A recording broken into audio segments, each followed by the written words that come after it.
Una sa lahat, kaliwat kanan pa rin ang bombahan sa Middle East. Sa Iran, damay ang isang broadcasting headquarters at mga eskwelahan. Inulan din ng missile ang Israel. Oh my God! Yo! Yo! Yo! Yo! Damay din ang iba pang bansa gaya ng Dubai sa UAE. Oh my God! Daan-daan ang namatay pero sabi ng Amerika, tatagal pa ang gera. Ang buong detalye dyan, abangan maya-maya lamang. Magandang gabi, Pilipinas. Sa Frontline tonight. Labi ng Pinay caregiver na patay sa missile attack sa Israel, hindi pa mauwi sa Pilipinas dahil sarado ang mga airport sa Middle East. Mass repatriation sa mga Pinoy na naiipit sa gulo sa Middle East, pinaplansya na. Pagsipa ng presyo ng petrolyo, pinangangambahan dahil sa gera sa Middle East. Dalawang impeachment complaints laban kay VP Sara Duterte, uusad matapos deklarang sufficient inform. Ombudsman Boyeng Remulla kinumpirmang nakikipag-usap sa mga investigador ng ICC noong isang taon. Ilang lugar sa bansa nagsisimula ng makaramdam ng matinding init. At balikan natin ang kwelang kasal ni Kim Molina at Gerald Dapoles.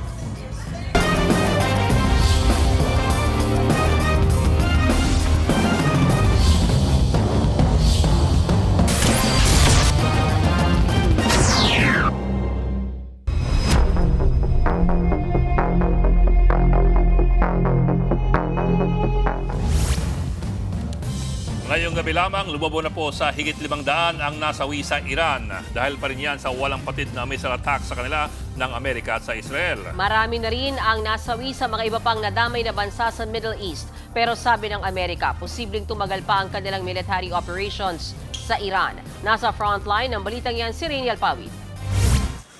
Mula pa noong Sabado, wala nang tigil ang Amerika at Israel sa pambobomba sa Iran. Ilan sa mga naaktuhang tinamaan ng airstrike ang broadcasting headquarters na ito sa Tehran.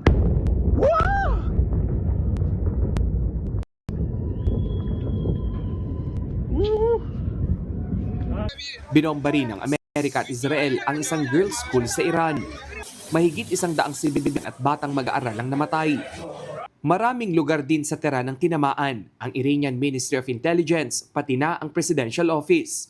Ngayon, halos buong lugar sa Iran ang nagmistulang abo at bato dahil sa mga airstrike. Matapos ang pag-atake, mismong Amerika pa ang naglabas ng mga video ng aktwal na pagtama ng kanilang missile sa Iran. Ilan sa mga ito ang tinamaang jet fighter. Napatay rin ng Amerika at Israel ang Supreme Leader ng Iran na si Ali Khamenei. Nadamay rin ang kanyang anak na babae at apo. Kaliwat kanan na rin ang mga litrato ni Khamenei sa Iran bilang pagluksa. Ayon sa Israeli Army, 40 senior officials ng Iran ang nasawi. Kaya bilang ganti sa Amerika at Israel, nagpakawala rin ng missile ang Iran. Oh my God! Yo! Yo! Yo! Yo! No way! Tumama yan sa Jerusalem, Tel Aviv, West Bank, at sa Haifa. Sinubukan niyang harangin ng Israel gamit ang Iron Dome. Natanaw pa sa langit ang ilang missile fragments. Pero nakalusot pa rin ang mga ito at tumama sa lupa. Kaya nawasak at nasunog ang ilang gusali. Hanggang ngayon, maya't maya pa rin naririnig ang sirena sa Israel para balaan ang mga residente sa banta ng missile attack.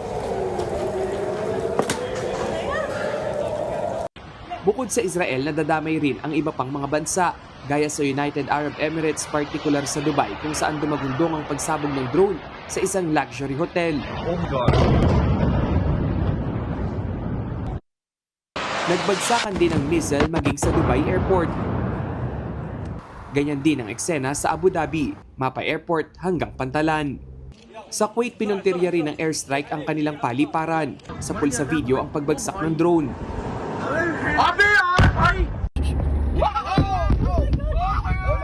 Inatake rin ng missile ang US military base malapit sa Manama, Bahrain. May nasunog ding residential building. Sa Doha, Qatar, mapa umaga o gabi, mayat maya rin ang missile attacks.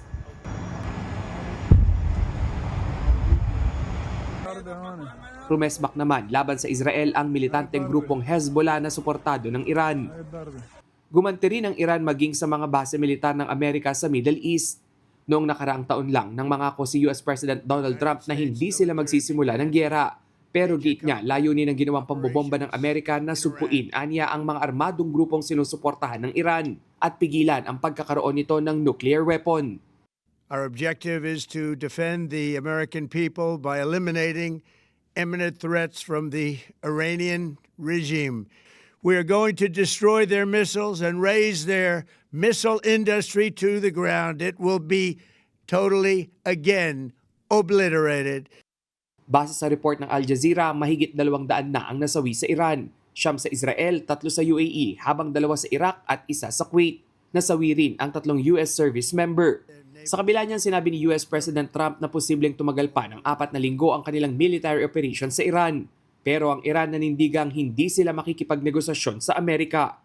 Nagbabalita mula sa frontline, Rainiel Pawid, News 5. Kabilang ang isang Pinay caregiver sa mga nasawi sa pag-atake ng Iran sa Israel. Ang problema, hindi pa maiuwi ang kanyang labi dahil sinara ang mga paliparan. Nagbabalik si Rainiel Pawid. Durog at sira-sira na ang residential building na ito sa Tel Aviv, Israel. Sabado ng gabi na mabagsakan ito ng missile na pinakawala ng Iran. Ganti ito ng Iran matapos ang pag-atake sa kanila ng Amerika at Israel. Sa mismong gusali naninirahan ang Pinay caregiver na si Mary Ann de Vera, 32 taong gulang. Kinabukasan, nakitang wala ng buhay si Mary Ann. Unfortunately, siya yung kauna-unahang casualty dito sa Israel dun sa missile attack na nangyari nung Sabado ng gabi. Medyo matagal bago naging missing siya actually for several hours until nahanap natin siya through the assistance ng Interpol. Siya pala yung nai-report nila na akala namin Israeli woman eh. Kinilala ang mga labi ni Mary Ann ang kanyang asawa. Bago ang insidente, nakapag-post pa sa social media si Mary Ann. Aniya, minu-minuto raw ang missile attack at nakakapagod ang pagtakbo sa bomb shelter. Ang problema sa ngayon, hindi pa maiuwi ang bangkay ng nasawing Pinay. Unfortunately, yung pinakamalaking problema natin, yung airspace. Sarado. Paano natin ililipad yung bangkay niya? Yan yung pinakamalaking problema natin ngayon. Sa ngayon, nasa morgue siya. So hanggang sa time na pwede nating ilipad siya, ililipad natin kaagad. Pati siyempre yung kanyang asawa na nandito rin, nagtatrabaho din dito sa Israel. Sinusubukan pa namin kunin ang panig ng kaanak ng nasawing Pinay. Dito sa side na to, sa wing na to, itong bomb shelter. Kung makikita nyo,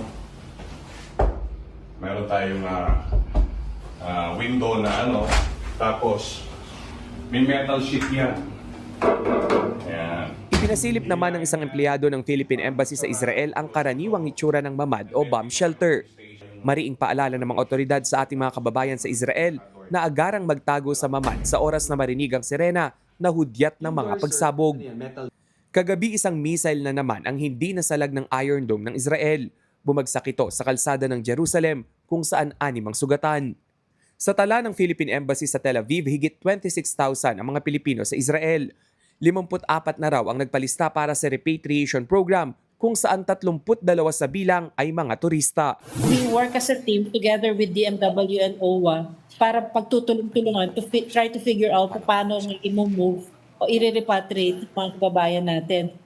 Knowing na sarado yung airspace ng Israel at ng Jordan. Ang nakikita lang namin na pinaka-viable ngayon is via Egypt. Kung sarado yung airspace din ng Jordan, stranded din sila sa Jordan. Kabilang din sa nadadamay sa sigalot ang Doha, Qatar. Ibinahagi ng OFW na si Tim Susmeña ang video ng isang Indian national na nabagsakan ng debris mula sa missile. 10 hakbang lang ang layo ng kanilang tinutuluyan sa pinangyarihan. Dito lang po kami sa bahay. Tapos yung kinakabahan pa rin, wala pa rin tulog na maayos. And hindi pa rin namin alam kung may trabaho din kami ngayon. Madalas din ang pag-ulan ng missile sa Doha lalo na paggabi. Sa Abu Dhabi naman bumagsak rin ang mga shrapnel sa likod ng isang kilalang hotel. Ito ay Abu Dhabi Mall. Then dito ako sa may Electra Park. Yun, ang lakas ng pagsabog ko. Takot. Tiniyak naman ng Department of Migrant Workers na nakahanda sila para sa repatriation o pagpapauwi sa mga apektadong Pinoy oras na magbukas na ang airspace sa Middle East. Nagbabalita mula sa Frontline, Rainiel Pawid, News 5. Balita naman dito sa Pilipinas, lusot na sa pagiging sufficient and firm ang dalawang reklamong impeachment laban kay Vice President Sara Duterte. Isinantabi naman ng komite ang unang inihaing reklamo dahil nilabag daw nito ang one-year bar rule. Nasa frontline ng balitang yan si Marian Enriquez. Sa 4 na impeachment complaints laban kay Vice President Sara Duterte, ang ikatlo at ika-4 na reklamo ang idineklarang sufficient and firm ng House Justice Committee. Kabilang sa basehan dyan, may tamang pirma, notaryo, inendorso ng mambabatas ang reklamo at kung pasok sa one-year bar rule.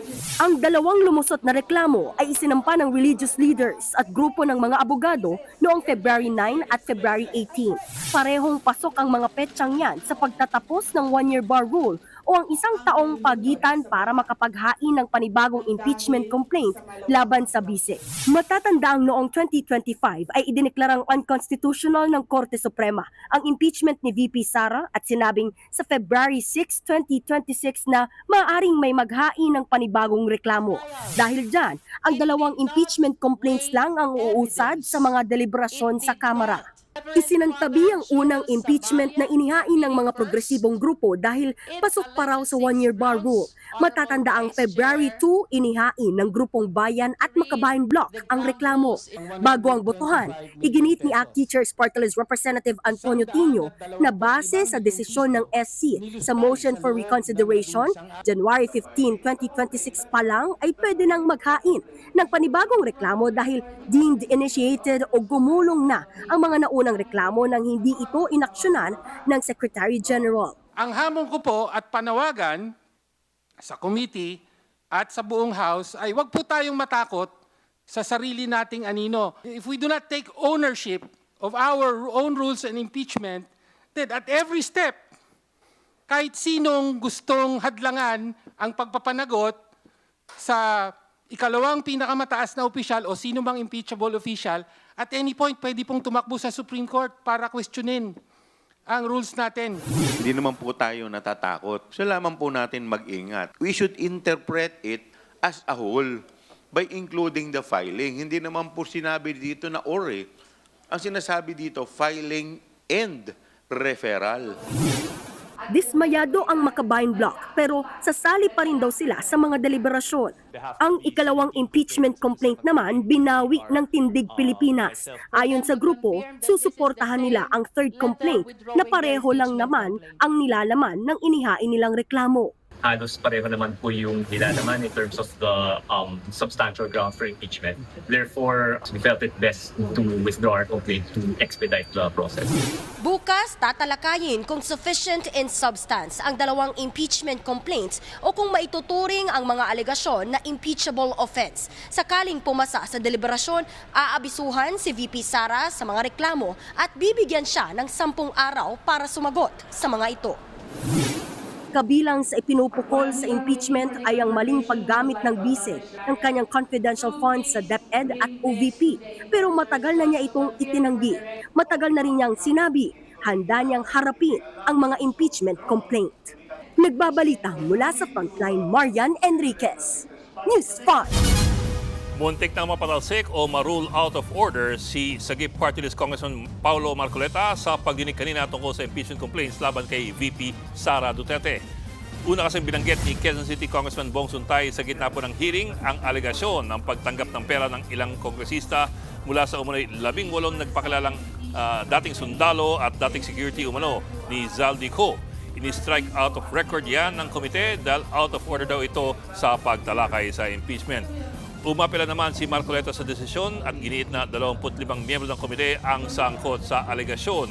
Kailangan daw itong pag-usapan alang-alang sa pagiging patas ng deliberasyon, bagay na tinabla naman ni Committee Chairperson Jervin Luistro. No offense to the most of the members of the Justice Committee. There are 25 House members named in the affidavit of the 18 ex-Marines. 25 names, which comprise around 1/3 of the membership of the Justice Committee here, all present.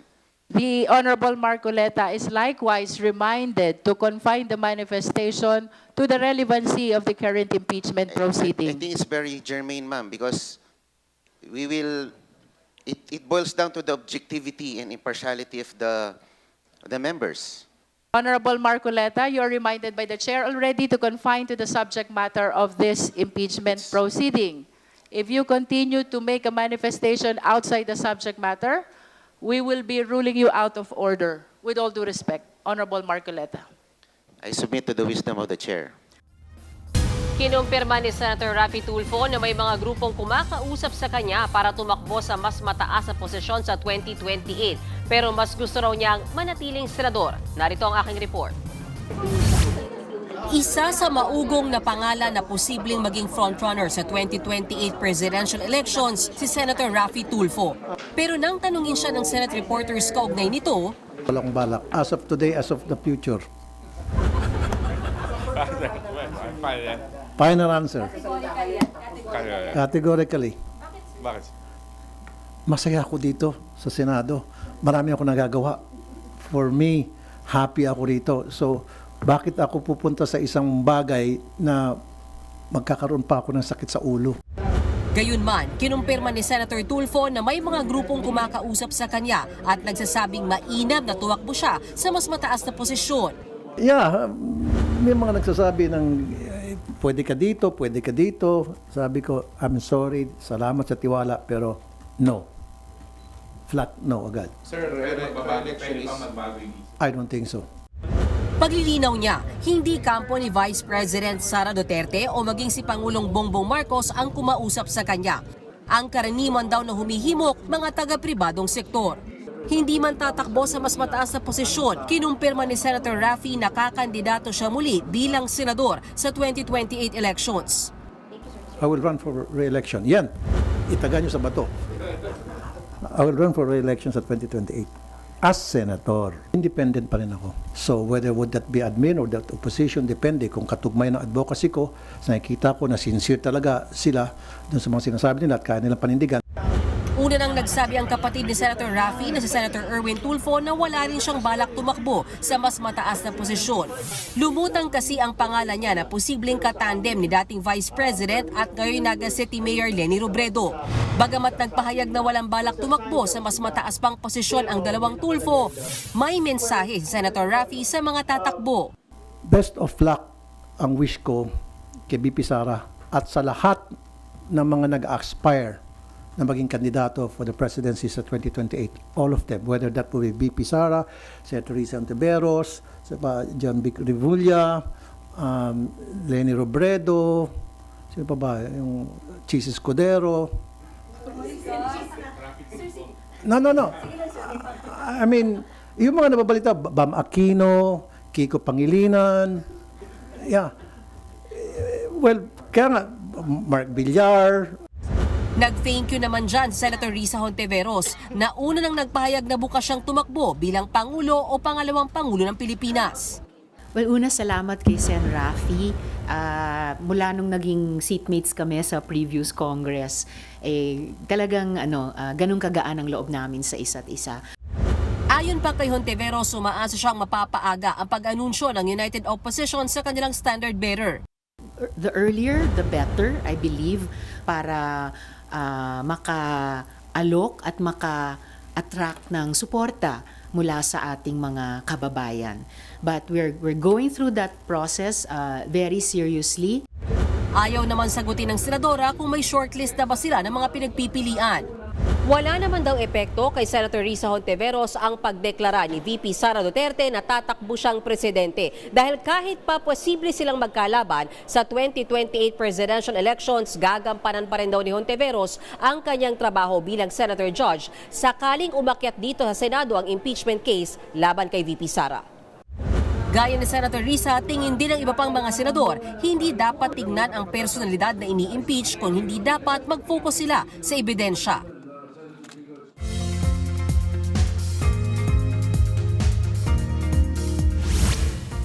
Ramdam na ang mainit na panahon sa maraming lugar. Ayon po sa Pag-asa, mas dadalas na rin yan sa mga susunod na araw. Kanina nga, naitala ng 41 degrees Celsius na highest heat index o yung damang init sa Dumanga sa Iloilo. Nasa extreme caution level yan kung saan posibleng maranasan ang heat cramps at ang heat exhaustion. Ganyan din ang heat index forecast bukas sa nasabing lugar pati po sa Coron, Palawan. Posibleng pumalo sa 40 degrees Celsius ang heat index bukas sa Dagupan City, Pangasinan at sa Iloilo City. Ayon po sa Pag-asa, dama na sa buong bansa ang maalinsangan at mainit na easterly winds. Sa Bataan sa lamang mararanasan ang malamig na hanging amihan. Pero posibleng umulan sa hapon sa Mindanao dulot po ng thunderstorms. Isang bagyo naman ang posibleng mabuo sa Philippine Area of Responsibility ngayong Marso ayon sa Pag-asa. Yan po ay ating babantayan.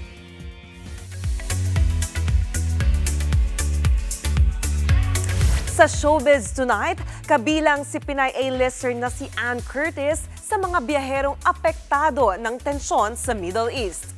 Pinabalik ng Milan, Italy ang eroplanong sinasakyan ng aktres. Ipinakita ni Ann ang kuha ng isang high-speed jet habang nasa biyahe siya papuntang Dubai kung saan sana niya kikitain ang kanyang pamilya. Nagpaabot din si Ann ng panalangin para sa mga kapatid natin sa Middle East. Nagpaalala rin si Paolo Avellino sa mga Pinoy na manatiling alerto sa gitna ng tensyon. Para naman kay Jody Santamaria, in war, no one truly wins. Quote, unquote. Nakikisa si Jody sa panalangin para sa kaligtasan ng mga naiipit na Pinoy. Speaking of naiipit na Pinoy, no, there are thousands or hundreds of thousands of Filipinos na nandun sa mga countries na yun. So all in all, there are 2.4 million Filipinos across the Middle East. Sir Ed, ang question ko, ano ang effect nito sa mga Pinoy at sa Pilipinas? Itong tensyon, itong nangyayari ngayon.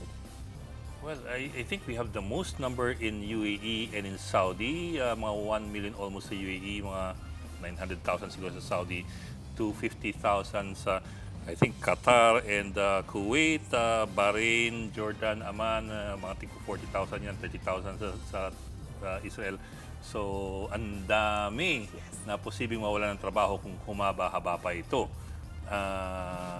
Lalo pag may evacuation. Ang problema lang sa evacuation, saan mo ilalabas? Yun nga, kasi parang kung talaga magtutuloy-tuloy pa to, no, Johnny and Sir Ed, talagang mukhang hindi maiwasan na talagang pabalikin sila. So, ang usapan na dyan, may trabaho bang naghihintay sa kanila dito hanggang, kasi sinasabi, tinatanong natin mga senators kayo na, hindi, sabi ang sure is may ayuda. Teka muna, hanggang kailan yung ayuda, di ba? Plus, yun nga, yung pagsirit nung presyo ng krudo, may mga maapektuhan lahat tayo, hindi ba? Pero syempre, may iba talaga natatamaan agad ng pagsirit na yan. So, grabe yung epekto sa atin kahit ang layo natin, di ba? And also, may mga napasabog din ng mga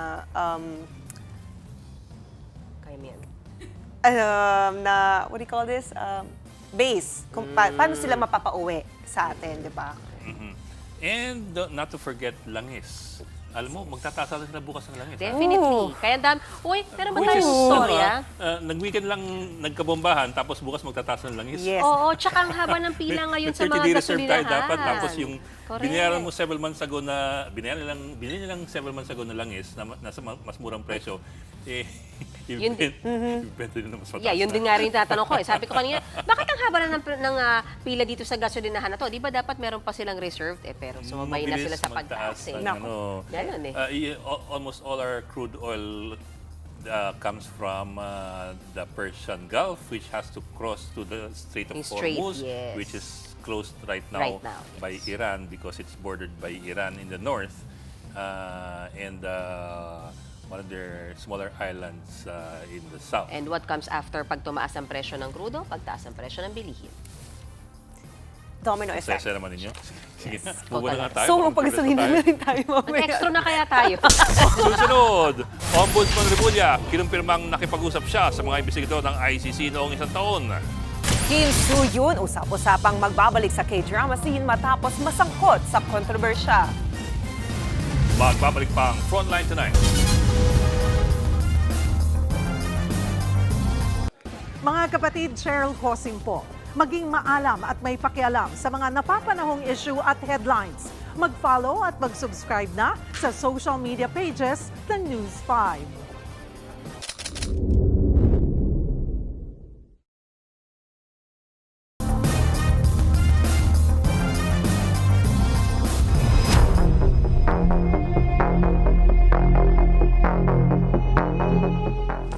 Pinaplansya ng pamahalaan ang mass repatriation sa mga Pinoy na naiipit sa tensyon sa Middle East pero hindi pa may papatupad dahil sa sarado ang mga paliparan sa Middle East. Narito ang report. Nang atakihin ng Amerika at Israel ang Iran, gumanti ang Iran at nadamay dito ang mga katabing bansang may base militar ng Amerika. Kahit mga pangunahing airport at mga pantalan, di pinatawad. Sa kabila ng gulo, wala pang pinatutupad na mass repatriation sa mga kababayan nating naiipit sa bakbakan sa Middle East. Pero pinaghahandaan na raw ito ng Department of Migrant Workers, lalo't maraming mga Pinoy sa Dubai, Israel, Bahrain at Qatar ang gusto nang umuwi sa Pilipinas. We have already properly identified the meeting points, the transit points, the shelters from within. Kasi doon magtitipanan essentially, right?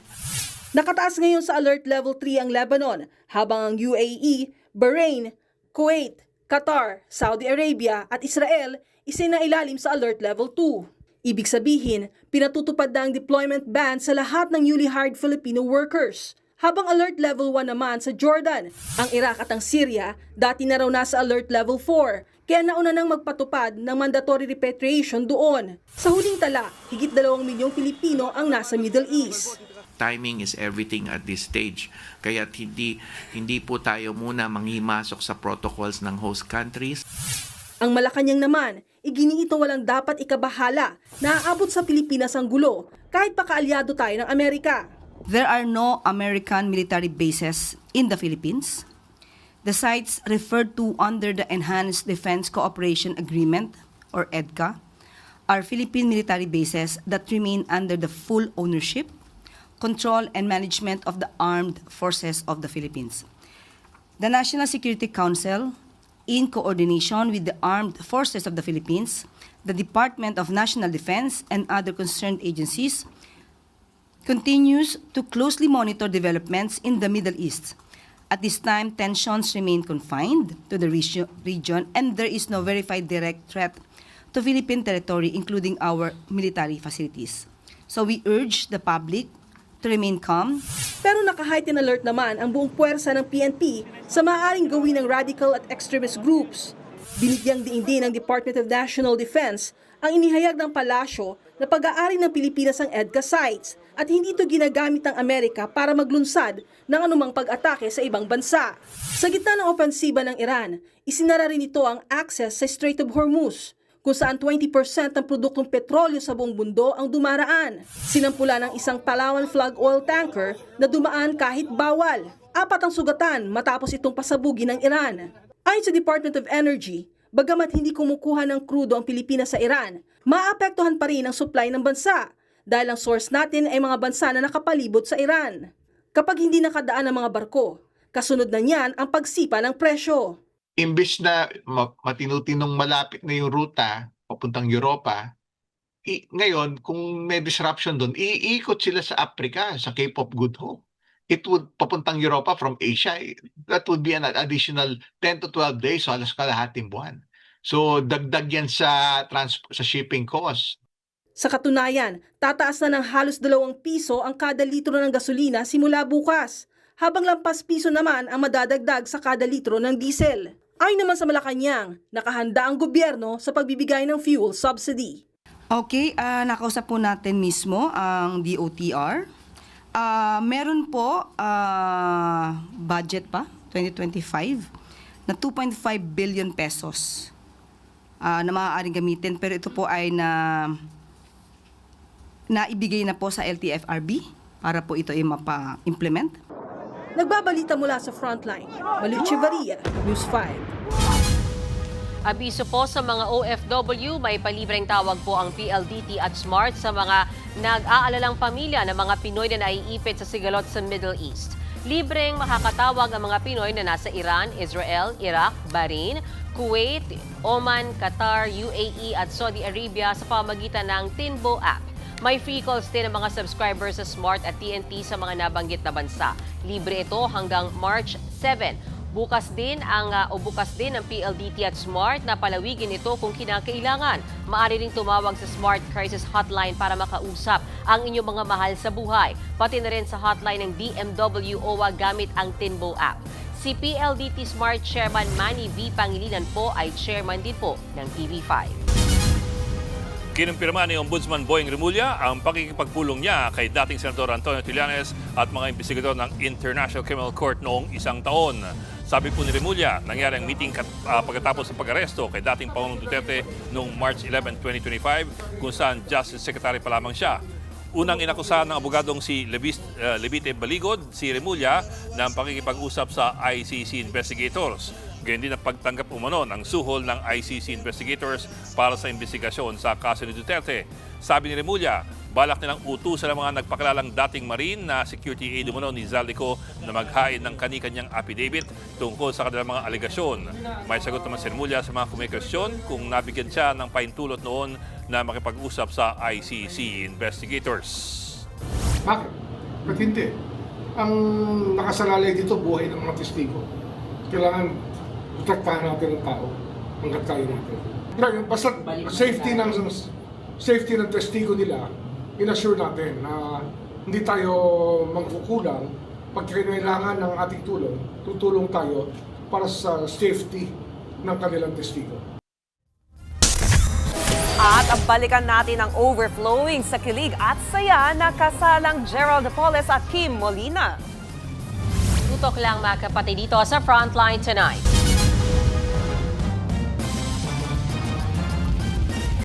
Mga kapatid, Mean Los Baños po, huwag magpahuli sa mga balita at impormasyong dapat ninyong malaman.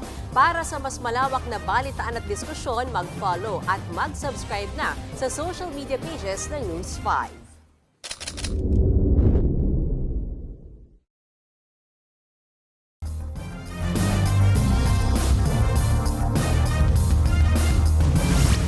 Diyanig ng malakas na lindol ang Iloilo kanina. Sapol sa CCTV ang paguga ng mga gamit sa bahay na ito sa bayan ng Tubungan kaninang alas 6 ng gabi. Nagtakbuhan tuloy palabas ang nakatirang pamilya dyan. Sa isa pang kuha ng CCTV sa labas ng bahay, kita rin ang paggalaw ng sampay ng mga damit buhat ng malakas na paguga. Nataranta tuloy ang mga nasa kalsada. Ayon sa PHIVOLCS, 4.8 magnitude na lindol ang tumama sa kanluran ng Gimbal, Iloilo. Umabot sa intensity 4 ang lindol na naramdaman sa Iloilo City. Intensity 3 naman sa San Remigio, Antique. Ramdam din ang pagyanig hanggang sa Guimaras, Capiz at Negros Occidental. Walang inaasahang pinsala at aftershocks ayon sa PHIVOLCS. Abangan, isa na namang unggoy ang kinagiliwan abroad dahil sa kalaro niyang stuffed toy. At Hollywood couple na sina Zendaya at Tom Holland, kasal na nga ba? Tuloy-tuloy ang balitaan dito sa Frontline Tonight. Mga kapatid, Johnny Alipon po, maging updated sa latest entertainment at lifestyle. Huwag magpahuli, mag-follow at mag-subscribe na sa social media pages ng News 5.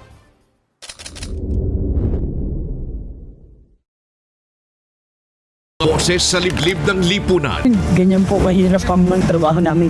Mga istoryang bihirang pag-usapan. Nakakuha pa nakapresyo. Babaybayin at tutuklasin sa Kapatid. Docu. Gabi-gabi, 11 p.m. dito sa TV5. Ito na nga ang chika sa Sky Castle. Si Netch, ang mga rich mom na handang bayaran ang kapalaran para maging top students ang kanilang mga anak. Ilalanin sila exclusive sa Hapon Champion ng TV5.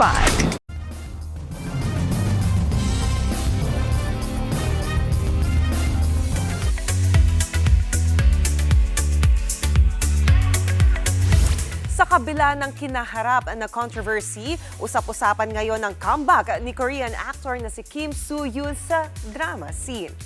Kumakalat kasi ang reports na scheduled na for release this 2026 ang naudlot na comeback ni Soo-hyun para sa Disney Plus series na Knock Off kasama si Jo Boa.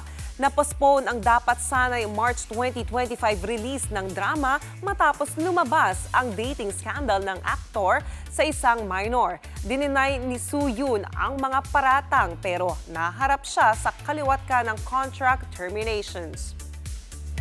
Ikinasal na ang celebrity couple na sina Gerald Napoles at Kim Molina. Ang kanilang hashtag, Kimpleto na si Je. Ginanap ang kanilang beach wedding sa isang resort sa Panglao, Bohol. Present dyan ang kanilang family at ilang celebrity friends. Kinaaliwan din ang couple sa reception party dahil sa appearance ng ilang celebrity ng kanilang kapangalan, gaya ni Gerald Anderson at Kim Atienza. Last 2024 nang sila'y ma-engage. Ito ang isa pang ikinasal na rin ayon sa report. May forever kina Spider-Man actor Tom Holland at Euphoria star na si Zendaya. Ang celebrity stylist na si Law Roach ang nag-share ng ikinasal na raw ang dalawa. Sinabi niya yan sa panayam ng Access Hollywood sa red carpet ng 2026 Actor Awards. No comment pa dyan sina Tom at Zendaya.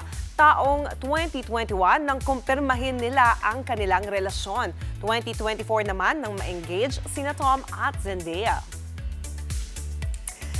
Best wishes at mabuhay ang mga bagong kasal. At yan ang latest and hottest sa Frontline Showbiz Tonight. Ako po si Johnny Alipon. Happy Monday mga kapatid!